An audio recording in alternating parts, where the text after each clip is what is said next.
In this video, I will be sharing with you how you can convert your Oracle schema to a SQL Server schema.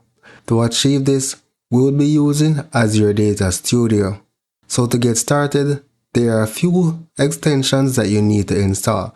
So you want to select the extensions, search for Oracle, install extension for Oracle, install Database Schema Conversion Kit, and optionally install Database Migration Service Pack for Oracle.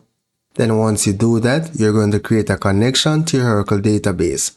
So let's go to Connections, select Connections, and here you're going to complete the connection details. I'm going to select my existing Oracle connection. So for the data source, to connect, you specify the source IP, then you specify colon, the port, and then / and the name of the database or the database SID, and then you select connect. Expand the Oracle database connection, expand schemas, search for the schema that you want to convert. I'm going to select the HR schema, right click and select convert to Microsoft SQL. Specify your name for your conversion, select next, check the objects that you want to convert, select next, specify your name for your project. I'm just going to call this HR migration. Select a location where you want to store your schema. I'm going to select my desktop, then select next, yes, select done, and when you look at the bottom of your screen, you'll see it's converting the objects. So database object conversion is in progress. The size of your schema will determine the time it takes.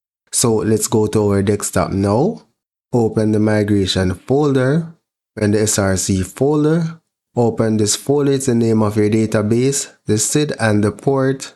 Open the HR schema, and these are the SQL files to recreate the schema. So the first one is the schema itself, right? Then you have the tables. So I'm just going to randomly open one. So I'm going to open the jobs. So you can see that it's creating the jobs table in the HR schema, and it's creating an index on the database. So you want to execute this individually to create your Oracle schema in your SQL Server database. So that's it for now, guys. Thank you for watching and see you in the next video.